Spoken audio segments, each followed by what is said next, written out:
Olá! Hoje a gente vai fazer uma análise mais aprofundada aqui nos textos sobre os fundamentos do direito penal brasileiro, sabe?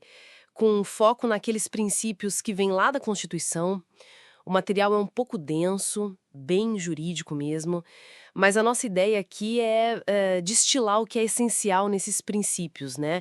Tentar entender por que eles são tão importantes e como, no fim das contas, eles definem a justiça criminal no Brasil. Vamos tentar desembrulhar isso juntos. Isso, vamos lá.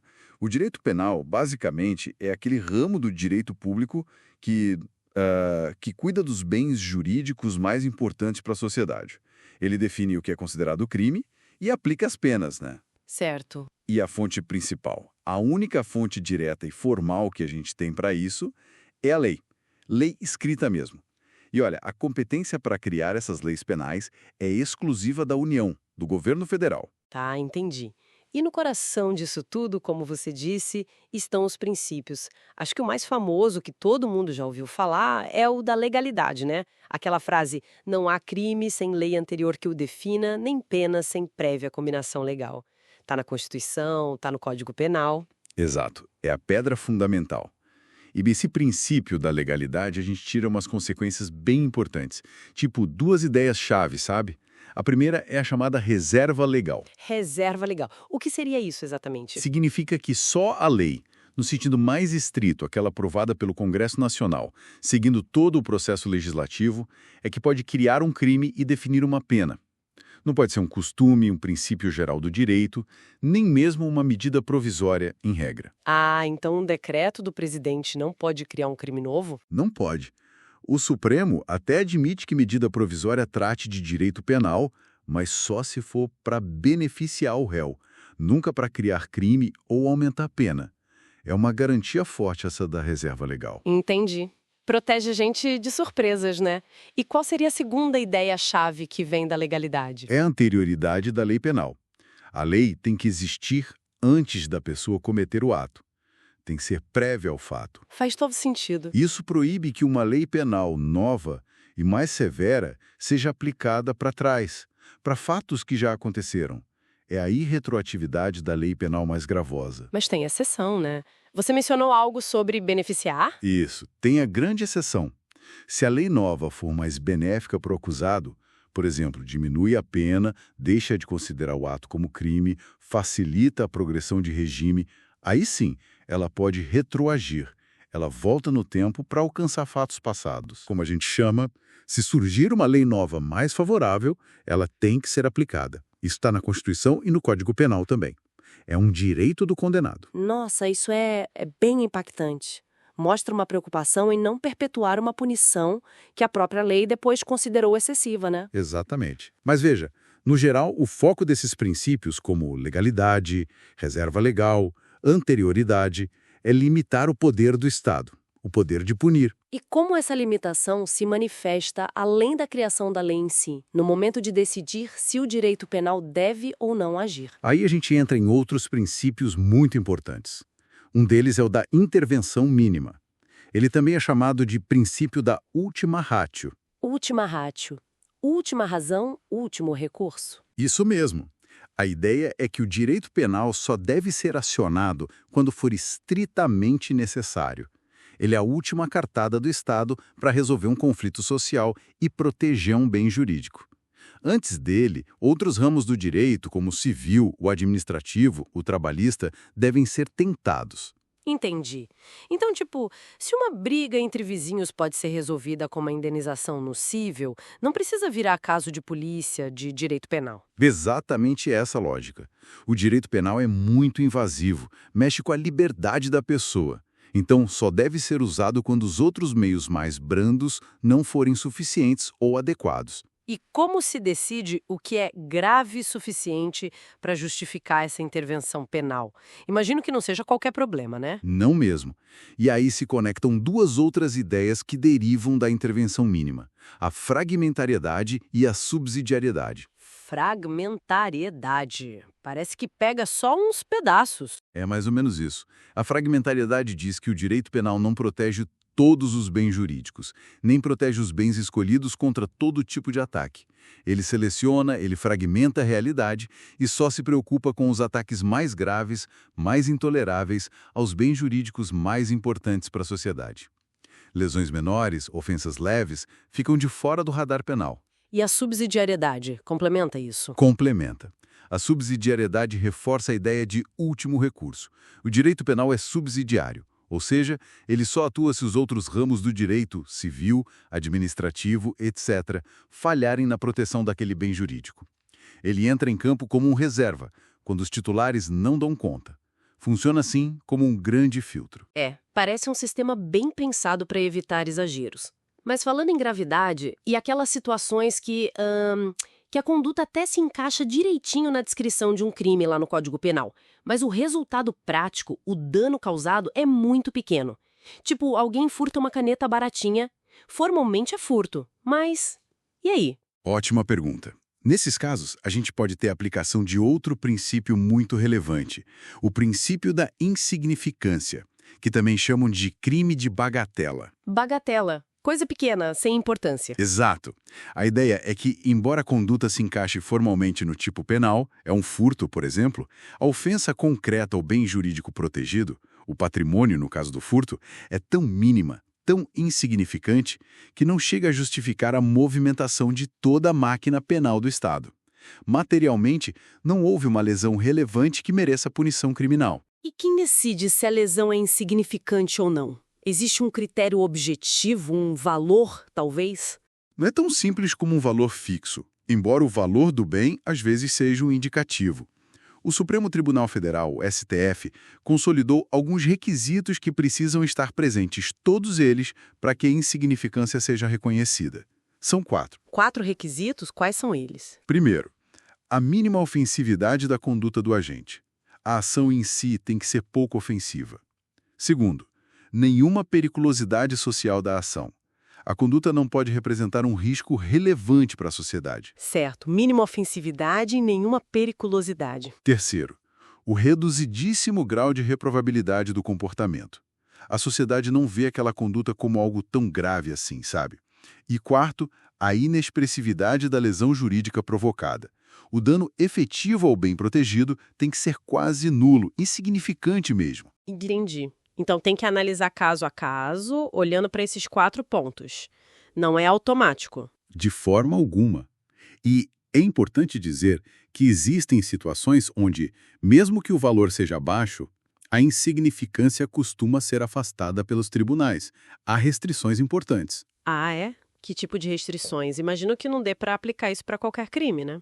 Exato. Por exemplo, o Superior Tribunal de Justiça, o STJ, tem uma súmula, a 599, que diz que, em regra, não se aplica a insignificância aos crimes contra a administração pública. Por quê? Mesmo que o prejuízo seja pequeno? A justificativa é que nesses crimes o bem protegido não é só o patrimônio público, mas principalmente a moralidade administrativa, a confiança no serviço público.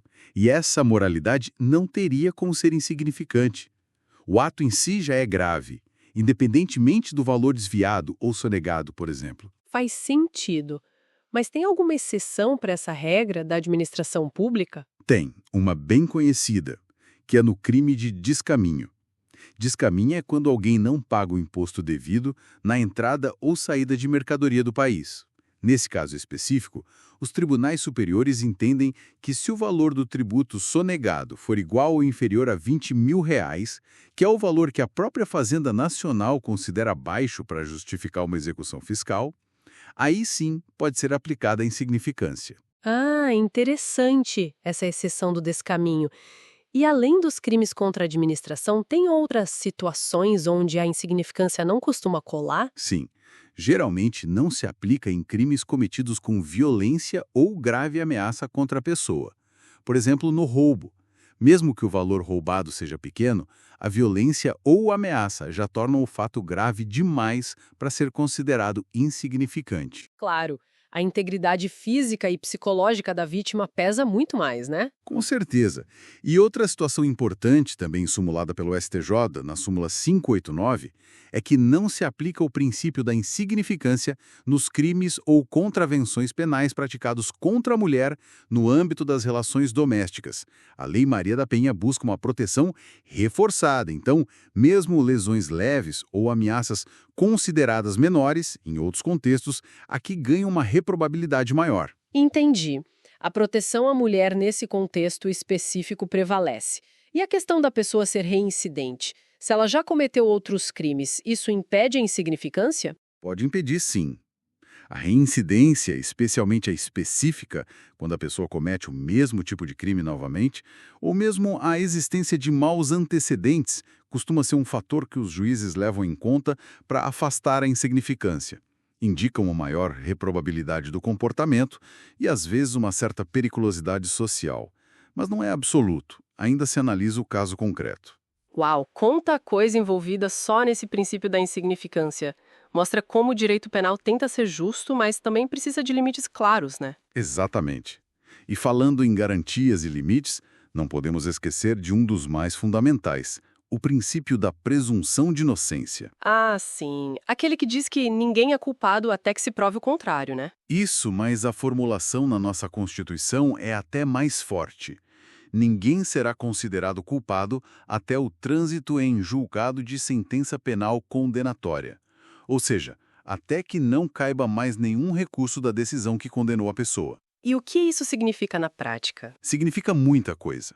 Primeiro que o ônus, o peso de provar a culpa, é todo da acusação, do Ministério Público geralmente. O réu não precisa provar que é inocente. Segundo, que qualquer dúvida razoável sobre a culpa deve levar à absolvição. É o famoso princípio do indúbio pro réu. E terceiro, que o tratamento dado ao acusado durante todo o processo deve ser o de inocente, o que limita prisões antes da condenação final, por exemplo. É uma proteção enorme para o cidadão contra acusações talvez infundadas ou sem provas suficientes. Sem dúvida. E ligado a isso, depois que a culpa é comprovada e vem a condenação, temos outro princípio crucial, o da individualização da pena. A Constituição diz que a pena será individualizada. Isso acontece em 3 momentos. Primeiro, o legislador, ao criar a lei, já estabelece limites mínimo e máximo para a pena, permitindo variação. Segundo, o juiz, na hora de sentenciar, fixa a pena dentro desses limites, considerando as circunstâncias do crime e as características do criminoso, antecedentes, personalidade, etc. E o terceiro momento? É durante a execução da pena. A forma como a pessoa vai cumprir a pena, regime fechado, semiaberto, aberto, a possibilidade de progressão, de benefícios, tudo isso também deve levar em conta a individualidade do condenado, seu comportamento na prisão, seu processo de ressocialização. A pena não pode ser uma coisa padronizada, igual para todos que cometeram o mesmo crime. Entendi. Busca-se uma justiça mais pessoal, mais adequada a cada caso. Isso. E por fim, mas não menos importante, temos o princípio da humanidade das penas. Humanidade. Imagino que proíba coisas cruéis. Exatamente.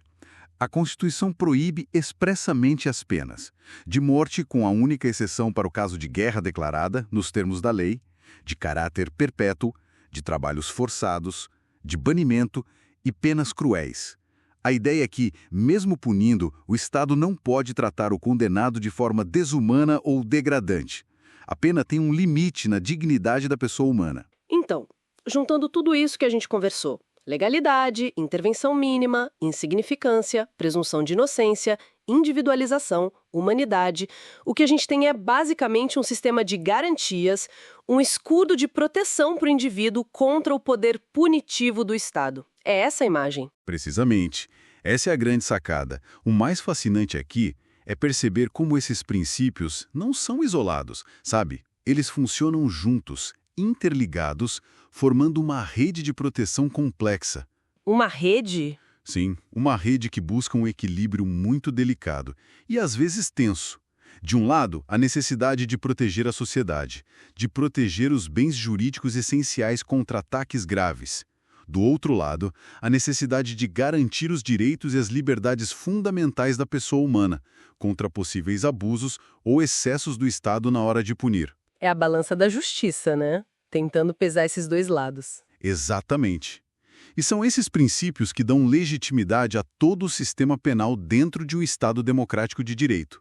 Sem eles, o poder de punir seria apenas força bruta, arbitrariedade. Um equilíbrio tenso, como você disse, mas absolutamente essencial. Proteger a coletividade, sim, mas sem atropelar direitos, punir quando necessário, mas com justiça, com respeito às garantias de cada um. Perfeito. E aí, para a gente fechar e talvez deixar uma reflexão, né, fica a questão. A sociedade está em constante mudança. A gente vê novas formas de criminalidade surgindo o tempo todo. Crimes pela internet, crimes ambientais cada vez mais complexos, questões de inteligência artificial. Verdade, os desafios são enormes. Então, como será que os nossos tribunais, o Supremo, o STJ, estão interpretando e aplicando esses princípios que a gente discutiu, que são considerados clássicos, diante dessas novas realidades? Como garantir que eles continuem sendo eficazes e pertinentes para manter esse equilíbrio delicado entre segurança e liberdade nos dias de hoje? É algo para a gente continuar observando e pensando a respeito.